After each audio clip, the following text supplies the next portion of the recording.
Olá, estamos de volta com o programa Direito na TV, nosso terceiro e último bloco, aqui com o doutor, professor Henrique Besser. Doutor, com relação à denominada ortotanásia, o senhor poderia nos explicar do que se trata e qual a previsão do Código de Ética Médica sobre essa relevante questão, professor? Essa questão da ortotanásia, o termo, ele é quase que um neologismo, a partir de um termo muito conhecido, que é a eutanásia, certo?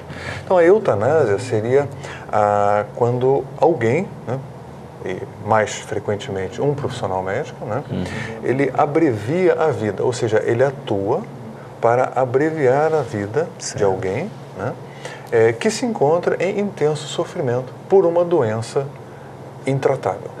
Essa seria basicamente a definição de eutanásia. É uma morte piedosa. Ela é movida pela piedade. Para poder caracterizar a eutanásia, tem que haver esse... Senão seria um homicídio. Senão seria um homicídio, exatamente. Então, é um homicídio piedoso. Certo. Digamos assim. Traduzindo, é isso aí.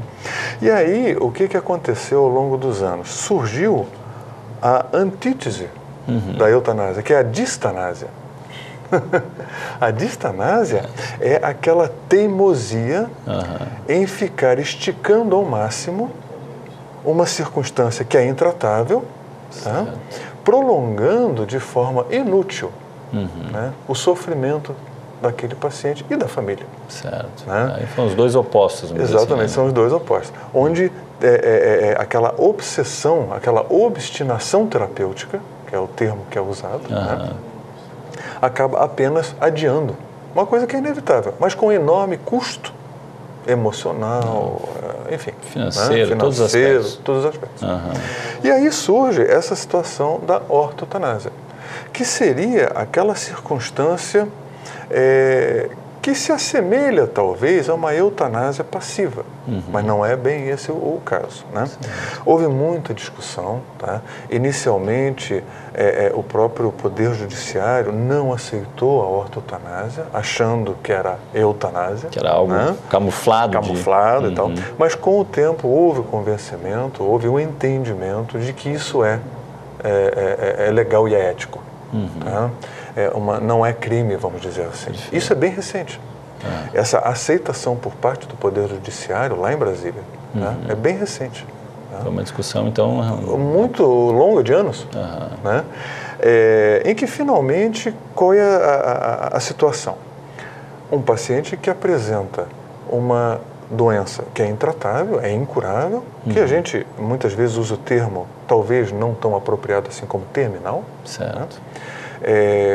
E que o médico, junto com o paciente, os dois vão opinar a respeito, resolve que não faz sentido a terapia existente.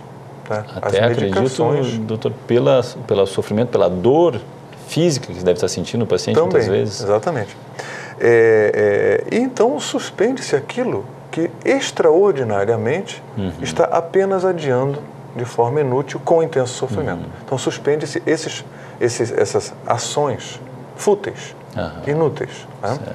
Agora, existe, casada a essa situação, uma situação nova que entrou no Código de Ética agora. Já é uma coisa aceita, bem discutida, e que agora entrou no corpo do Código de Ética, que são os cuidados paliativos. Esses cuidados paliativos são o quê? São aqueles cuidados que garantem a dignidade do ser humano, daquele paciente que sofre, que é portador de uma doença incurável, está em intenso sofrimento físico e espiritual, e os cuidados paliativos vão trazer o conforto necessário para que esse caminho se resolva da melhor maneira para o paciente. Quando o paciente não pode optar por estar inconsciente, ou seja, a sua autonomia não existe, nessas circunstâncias é ouvida a família. Perfeito. A família, junto com o médico, decidem ou não.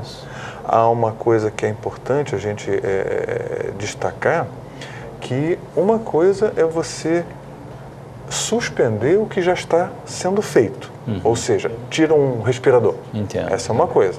Agora, você não iniciar aquilo que é inútil é outra coisa. Já é um pouco mais, vamos dizer São assim, né? circunstâncias diferentes. Interessante, né? interessante.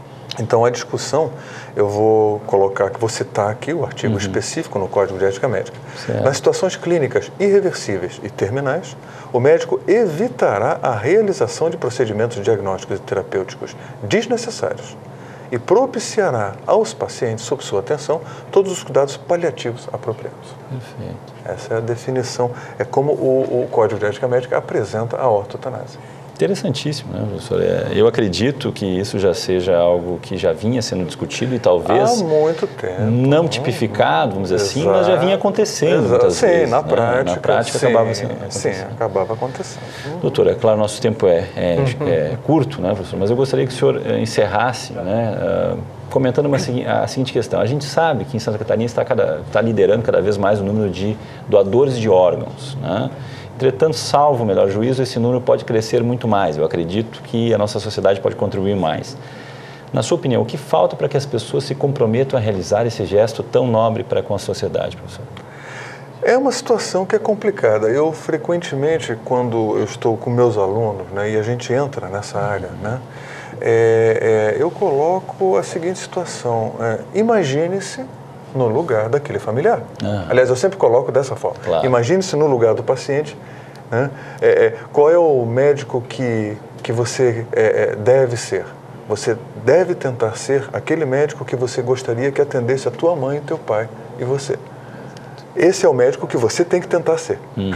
Certo? Muito interessante. No caso aqui... Se colocar no lugar do paciente. Se coloca no lugar. Né? Exatamente. E agora vamos nos colocar no lugar desse familiar, né? Que acaba de receber a notícia de que o seu parente, né, é considerado morto, né, está em morte encefálica. Né? E, olha, precisamos agora retirar os seus órgãos.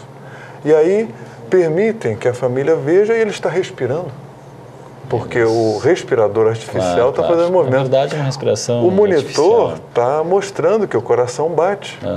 Né? Mas querem tirar os órgãos. Mas querem tirar os órgãos. Realmente deve ser uma decisão... É uma situação complicada, sem dúvida muito nenhuma, delicada. Né? Então, cabe ao médico, na verdade, né, essa conversa, essa explicação. Tá? Cabe aos órgãos, né, essa orientação da sociedade. Né? Perfeito. Campanha de esclarecimento. Campanha de esclarecimentos, né? A Secretaria de Estado, né? Talvez até com envolvimento da Associação Catarinense de Medicina, né? Da Associação Médica Brasileira, né? O Sindicato Médico. O movimento de toda da sociedade. Exatamente. Eu acho que é um movimento que vai por aí, necessariamente. Perfeito. Deste modo, agradecemos, professor, imensamente a sua presença aqui, professor Henrique Besser, que nos permitiu conhecer um pouco das mais apaixonantes questões ligadas à medicina. Sem dúvida que eu e todos os nossos telespectadores podemos aprender muito com o senhor. Meu muito obrigado, professor, e volte sempre. Terminamos aqui mais um programa Direito na TV, mas na semana que vem, no mesmo horário, estaremos de volta com outros temas jurídicos de interesse de todos. O programa também é reprisado aos sábados, às 10 horas, e aos domingos, às 14 horas. Mande as suas críticas e sugestões para o e-mail da produção. Um forte abraço e meu muito obrigado pela sua audiência. Até logo.